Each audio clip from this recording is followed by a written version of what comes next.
안녕하세요. 행복씨앗입니다. 오늘도 시장을 정리하면서 하루를 마무리하는 시간을 가져볼까 합니다.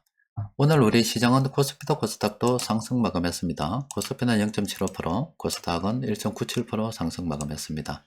시장 수급도 괜찮았습니다. 코스피에서는 외국인하고 기관들이 이렇게 동시에 순매수를 했고, 코스닥 역시 외국인하고 기관들이 동시에 순매수를 했습니다. 최근 들어서 은행들 유동성 위기를 겪고 있습니다. 그런 가운데서도 시장이 이렇게 크게 동요하지 않고 잘 가고 있는 것은 바로 이렇게 보증인들이 많이 나서고 있기 때문에 그렇습니다. 2008년도 미국발 금융위기 때 리먼 브러더스가 세계 3대 이렇게 은행이었습니다. 그런데 이 은행이 부도가 나자마자 난리가 났었습니다. 도미노로 다른 은행들도 무너진다고 난리가 났었어요. 그래서 미국 정부에서 또 연준에서 나서서 보증을 서서 사태를 무마시켰죠. 그렇게 보증을 쓴 결과가 어떤 거였냐면은 돈을 시중에 많이 풀어버렸습니다. 돈을 푸는 것으로서 정리를 해버렸죠. 그러면은 그때 2008년도 미국발 금융위기가 있었을 때 이렇게 은행들이 도미노 파산 쪽으로 내몰린 이유는 그 이전에 거품이 너무 많이 생겨가지고 돈이 남아돌아서 온갖 뻘짓을 다 했다는 겁니다. 그런데 그 이후에 다시 이런 일이 또 재현되고 있어요. 2020년도 코로나 사태 때 돈을 엄청나게 많이 풀었습니다. 돈을 많이 풀다 보니까 은행들이 그 돈 가지고 채권도 사고 뭐도 사고 해서 온갖 뻘짓을 다 해먹었습니다. 그렇게 되다 보니까 그 돈들이 지금 연준이 금리를 올리면서 조금씩 이렇게 사라져 가고 있잖아요. 그런데 그동안 뻘짓을 많이 해준 덕분으로 조금이라도 금리를 올리니까 이게 감당이 안 되는 거예요. 2008년도 이후에 오랜 시간 저금리를 쭉 이렇게 이어오다가 금리를 갑작스럽게 올리다 보니까 이 은행들이 견디지 못하고 하나 둘씩 유동성 위기를 겪는 겁니다. 근데 이번에 CS은행 같은 경우도 뭐 저번에 리먼 브러더스 정도는 아닙니다. 그래도 이게 규모가 세계 한 5위 정도 되는 굉장한 크기의 큰 은행입니다. 그런데 이 은행이 지금 유동성 위기를 겪는다 그런 소문이 막 퍼지고 물론 보증도 썼지만은 그래도 2008년도만큼 동요되지 않는 이유는 예전에 한번 경험해 봤기 때문에 그렇습니다. 2008년도 은행 위기 있으니까 돈을 세리 푸니까 잘 되더라. 돈 풀면 해결되더라. 이런 경험이 있거든요. 그래서 이번에도 너도 나도 보증 서서 돈 푼다 그러니까 이게 해결되겠지. 이렇게 생각하기 때문에 그렇습니다. 그런데 여러분들께 늘 말씀드렸다시피 이 보증을 서는 사람들, 지금 정부하고 중앙은행들이 되겠지요. 그런데 더 이상 이 보증을 써도 사람들한테 먹히지 않으면, 그러니까 보증을 쓰는 사람들의 신뢰가 사라지게 되면은 아무도 보증을 쓰지 못하잖아요. 그때는 시장이 박살나는 겁니다. 이번 주 있었던 일 정리 좀 해보면은, 물론 지난주 말부터 계속 연결됐습니다만은, 이번 주는 그 어느 주보다도 이 은행들 유동성 위기에 대해서 시장에서 많이 논의되었던 그런 시기였습니다. 일단은 실리콘밸리 은행이 파산되자 미국 정부에서 나서서 내가 보증 서줄게 이렇게 이야기를 했었어요. 사태를 무마시켜 버렸지요. 그리고 유럽에서 시에스은행 파산이 된다, 유동성 위기를 겪고 있다 그러니까 스위스 중앙은행에서 돈을 이렇게 대출해주면서 위기 진화에 착수를 했습니다. 이 덕분에 이번에 유럽 중앙은행에서도 금리를 조금 올리기로 했습니다만은 어쨌든 이렇게 보증을 서서 사태를 무마시키려고 하고 있죠. 또 그리고 그뿐만이 아닙니다. 저 CS은행 그 지주 그 아람코인데 사우디에서 우리가 지주로서 그 지분을 10%밖에 가지지 못하니까 10% 이상 지원을 해주지 못한다. 그러면서 지분을 좀 더 요구하는 그런 이야기들도 있었는데, 어쨌든 너도 나도 보증서를 하는 사람들이 있어요. 그래서 이 위기도 아직은 진행 중입니다만은 보증인들이 워낙 훌륭해서 시중이 좋아서 아직은 극복이 될 거다 이렇게 보고 있어요. 또 그리고 정부만 나서는 게 아니라 은행들도 나서고 있습니다. 이게 작은 은행이 망하려 그러니까 미국의 대형 은행 이런 곳에서 우리 돈으로만 39조 정도 지원을 해주면서 또 이거 보증을 쓰고 있어요. 얘들이 작은 은행들 보증을 쓰고 있습니다. 그리고 이 경제라는 것이 심리라고 말씀드렸잖아요. 요즘같이 이렇게 불안한 시점에 어느 한쪽이 이거 유동성이 좀 문제 있다 하면은 너도 나도 스마트폰 들고 다 이렇게 한번 두드리기 시작하면은 뱅크런 일어나는 것은 시간 문제이기 때문에 심리 통제도 굉장히 중요합니다. 그래서 옐런이 나섰습니다. 옐런이 나서서 미국 은행 시스템이 건전하다 이렇게 이야기를 하고 있습니다.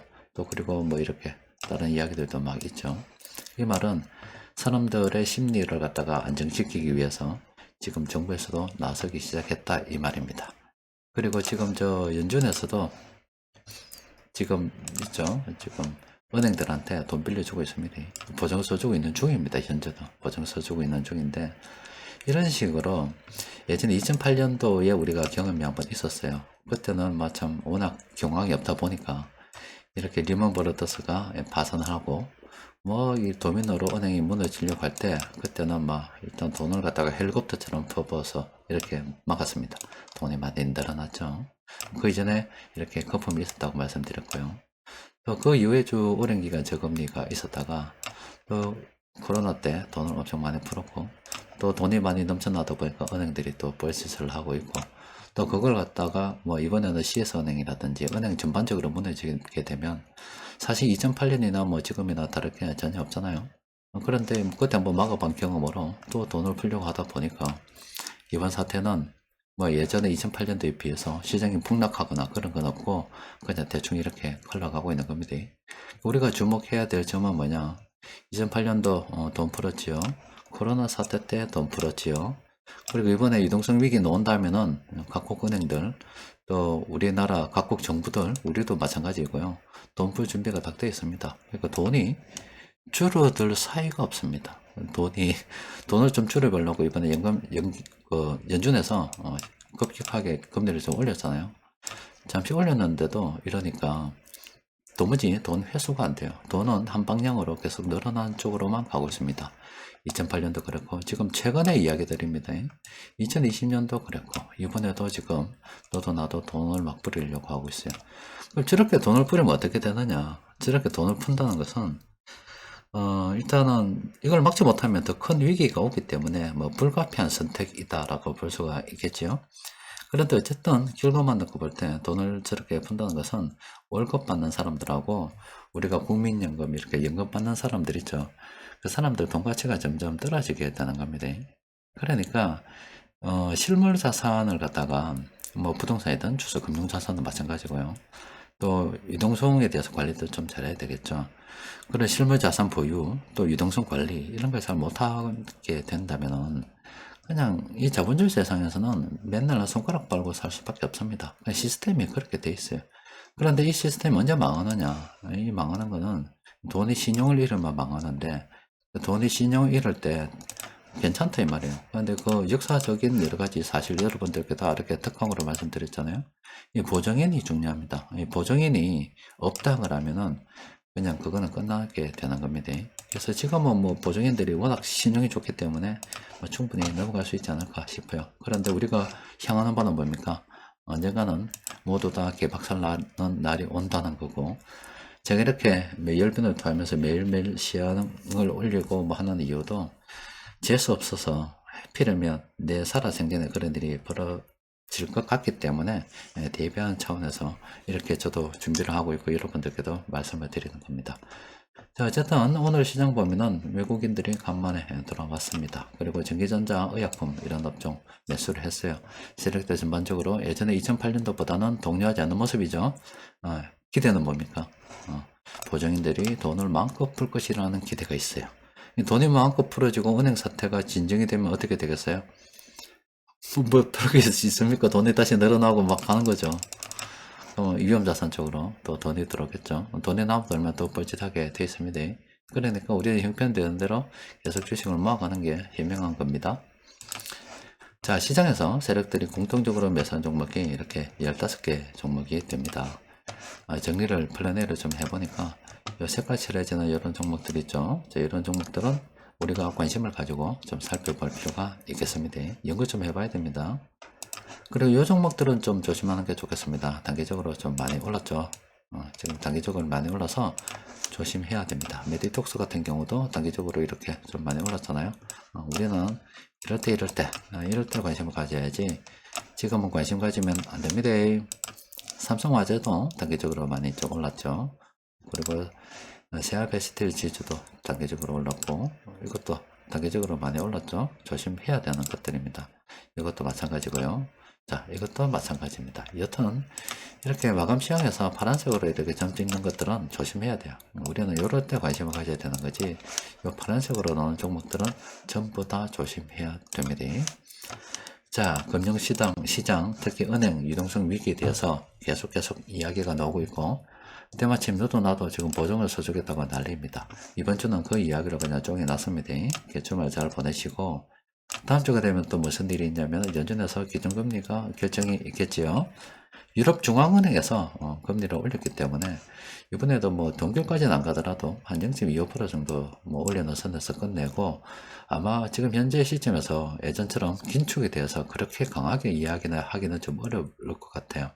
그러면은 이 금리 인상도 이제 거의 정말 진짜 막바지까지 다 오지 않았나 이렇게 생각이 들거든요. 어쨌든 다음 주는 요 연준에 대한 이야기들이 계속 진행이 될 것 같아요.